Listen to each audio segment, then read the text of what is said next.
2025 একটি সংখ্যা নয়, এটা কিন্তু হাজারো বিনিয়োগকারীর ভাঙা স্বপ্নের একটি সাল।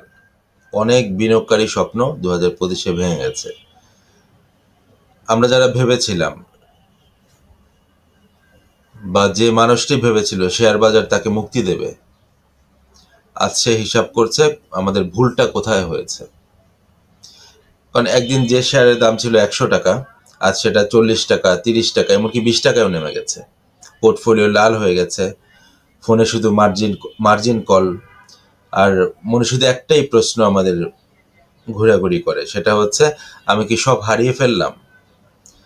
কিন্তু ইতিহাস বলে তো একটা কথা আছে, ইতিহাস বলে সবচেয়ে বড় সুযোগ জন্ম নেয় সবচেয়ে বড় ধসের মাঝখানে।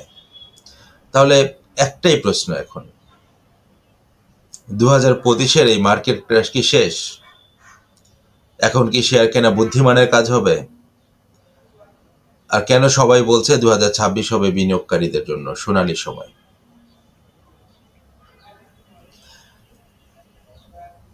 2025-এ যে মার্কেটের যে অবস্থাটা আমরা দেখলাম, আসলে এখানে কি ঘটেছে? 2025 শেয়ার বাজারে কোনো হঠাৎ দুর্ঘটনা ছিল না।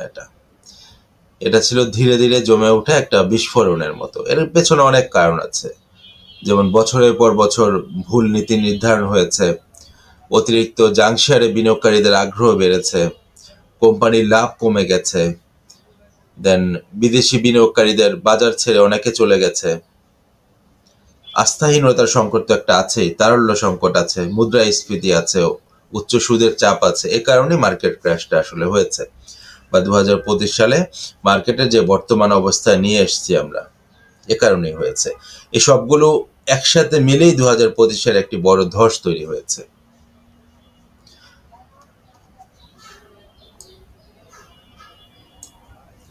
যখন বাজারটা পড়ছিল তখন তার নতুন বিনিয়োগকারী আসেনি, পুরনো বিনিয়োগকারীরা অনেকেই ভয়ে সব বিক্রি করে বাজার থেকে এক্সিট নিয়েছে। ভালো শেয়ার আর খারাপ শেয়ার সবই একসাথে পড়েছে। এটাই ছিল সবচেয়ে বিপজ্জনক সময়। কিন্তু ইতিহাস বলে এই সময়টাই বড় বিনিয়োগকারীরা চুপচাপ বসে থাকে। আর মার্কেটে যে কোনো ধস যখন আসে, তখনই কিন্তু আমরা সবচেয়ে বড় ভুল করি। ধসের সময় মানুষ সাধারণত তিনটা ভুল করে। একটা হচ্ছে ভয়ে সব বিক্রি করে দেয়, বিক্রি করে লোকসানটাকে লসটাকে কনফার্ম করে ফেলে। আর 2 নাম্বার যে ভুলটা করে, বাজার একদম তলানিতে গেলেই কিনতে চায়, কিন্তু বাজারের বটম বা পার্টিকুলার একটা স্টকের বটম বলে তো আসলে কিছু নাই। কিন্তু কেউই তলানি সঠিক দিনটা তো আমরা ধরতে পারি না, তলানি এখনই শেষ। এই দিনটা কোনো পার্টিকুলার স্টকের ক্ষেত্রেও ধরা সম্ভব না, ইন্ডেক্সের ক্ষেত্রেও ধরা সম্ভব না। সেক্ষেত্রে কোশ্চেনটা আসে, আমরা যখন বিনিয়োগ করি, বিনিয়োগ করার ক্ষেত্রে আমাদের সাইকোলজিক্যাল পরিবর্তনটা করতে হবে। যে এই জাঙ্ক শেয়ারগুলোর কারণেও অধিকাংশ বিনিয়োগকারী মার্কেট থেকে এক্সিট নিল, লস হলো, আমরা ঘুরে ফিরে তো এই জাঙ্ক শেয়ার পেছনেই দৌড়াচ্ছি। ফান্ডামেন্টালি ভালো স্টকগুলো বা পি কম আছে, অনেক মার্কেটে এখনো অনেক স্টক আছে 3 পি বা 4 PE। 3x মানিটা হচ্ছে, বা 3 পি মানিটা হচ্ছে, একটা স্টকে আপনি যদি বিনিয়োগ করেন 3 বছরের মধ্যে আপনার টাকাটা ডাবল করে দেবে, বা 4 পি হচ্ছে 4 বছরের মধ্যে টাকাটা ডাবল করে দেবে। আমরা কি এভাবে চিন্তা ভাবনা করে বিনিয়োগটা করছি কিনা, এটাও একটা কারণ হতে পারে। 3 নাম্বারে যে ভুলটা আমরা করি ধসের সময়, আমরা অধিকাংশ বিনিয়োগকারী বা অধিকাংশ ট্রেডার আমরা আমাদের বন্ধু বান্ধবের থেকে বা ইউটিউব থেকে, ফেসবুক থেকে বিভিন্ন ধরনের আইটেম নিয়ে গুজবে আইটেমগুলো নিচ্ছি, নিয়ে কেনা বেচা করছি, যে কারণে আমাদের একটা বড় ধরনের লস এর সম্মুখীন আমরা সামনে হই। আর এ কারণে সিদ্ধান্তগুলো হয় আবেগী, অনেক ক্ষেত্রে আমাদের এখানে বুদ্ধিটা আমরা কাজ করাই না। বাস্তবতা হচ্ছে বাজারে যারা সবচেয়ে বেশি টাকা হারায় তারা সাধারণত সবচেয়ে বেশি আবেগী হয়, ইমোশনাল ট্রেডগুলো আমাদের বড় ধরনের লসের কারণ হয়। আর যারা সবচেয়ে বেশি ধনী হয় তারা সবচেয়ে বেশি ধৈর্যশীল হয়।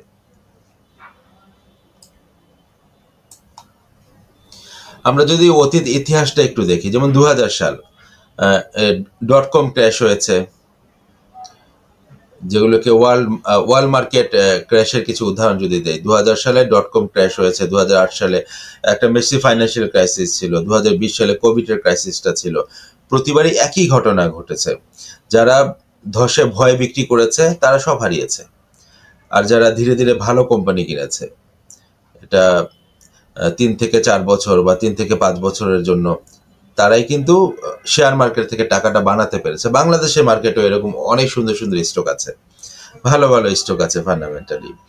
অনেকেই বলে বাংলাদেশের মার্কেটে তো স্টক নাই বিনিয়োগ করার মতো, বা বাংলাদেশের মার্কেটে আছে, মিড টার্মে বিনিয়োগ করার মতো স্টক আছে, লং টার্মে বিনিয়োগ করার মতো স্টক আছে, যেগুলো থেকে ইয়ারলি 10 to 20% প্রফিট জেনারেট করা সম্ভব। কিন্তু আমাদের ক্ষেত্রে হয় আমরা ইয়ারলি কেন 3 দিনের মধ্যে 10% বানাতে চাই, এটা করতে যেয়ে আমাদের পোর্টফোলিওটা নষ্ট হয়ে যায়। তাহলে এখন সবচেয়ে মূল্যবান যে কোশ্চেনটা, এখন তো 2025 সালে শেষ দিকে চলে এসেছি, তাহলে এখন কি শেয়ার কেনাটা ঠিক হবে কিনা? এটা কারো ক্ষেত্রে ঠিক হবে আর কারো ক্ষেত্রে ঠিক হবে না। তো কাদের ক্ষেত্রে ঠিক হবে এই মুহূর্তে শেয়ার কিনা একটু দেখি। যদি আপনি ট্রেডার হন, যদি আপনি ট্রেডার না হন, যদি ইনভেস্টর হন, তাহলে আপনার জন্য কেনা ঠিক হবে। যদি আপনার হাতে সময় থাকে, সময় নিয়ে ইনভেস্ট করতে আপনি পছন্দ করেন, আপনার এই মুহূর্তে শেয়ার কেনা ঠিক হবে। যদি আপনি ধাপে ধাপে কিনতে পারেন, এই মুহূর্তে আপনার জন্য শেয়ার কেনা ঠিক হবে। যদি আপনি শুধুমাত্র ভালো কোম্পানিতেই বিনিয়োগ করেন, আপনার জন্য শেয়ার কেনা ঠিক হবে। আর এই মুহূর্তে কাদের জন্য শেয়ার কেনা ঠিক হবে না? যদি আপনি দ্রুত প্রফিট চান, আপনার জন্য শেয়ার কেনা ঠিক হবে না। এখন দ্রুত প্রফিট পাওয়ার সময় না। যদি আপনি ঋণ করে বা ধার নিয়ে বিনিয়োগ করেন, আপনার জন্য এই মুহূর্তে শেয়ার কেনা ঠিক হবে না। যদি আপনি জাঙ্ক শেয়ারে ঝাঁপ দেন, আপনার জন্য এই মুহূর্তে শেয়ার কেনা ঠিক হবে না।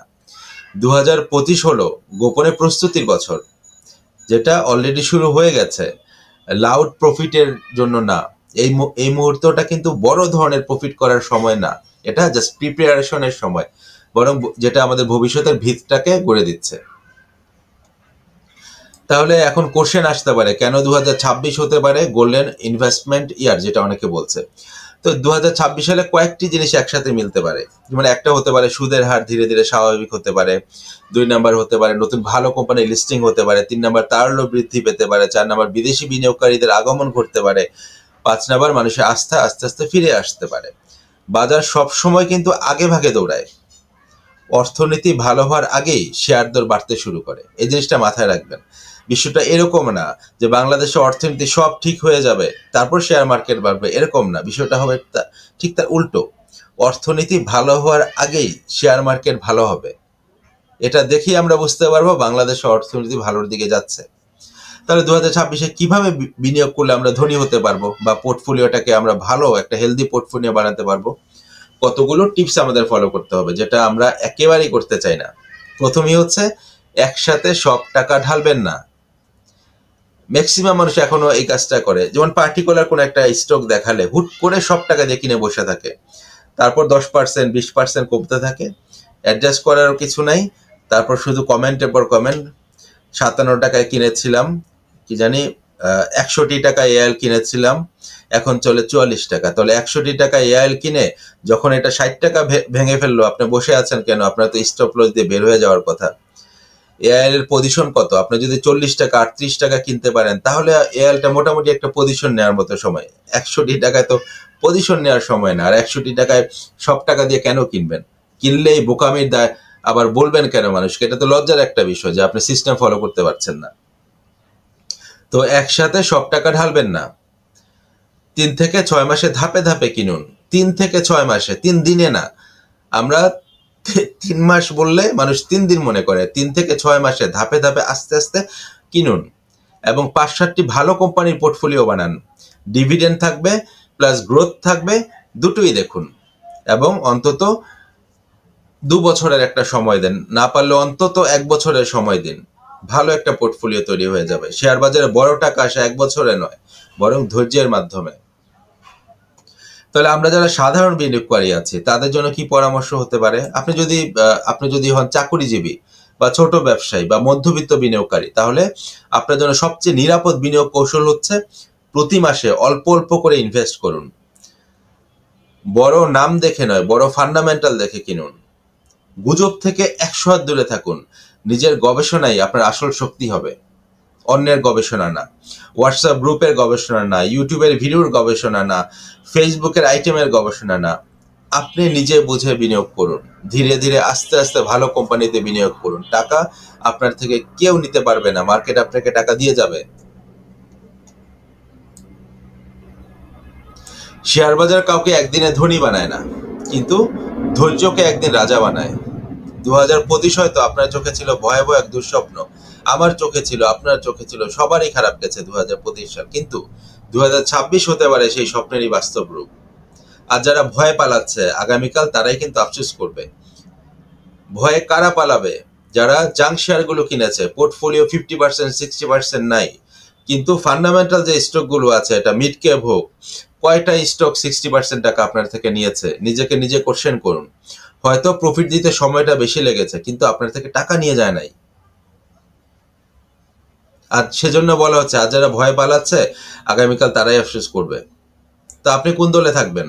ভয়ের দলে না সুযোগের দলে? তো শেষ কথা হচ্ছে, আপনি কি 2026-এর জন্য প্রস্তুতি নিচ্ছেন?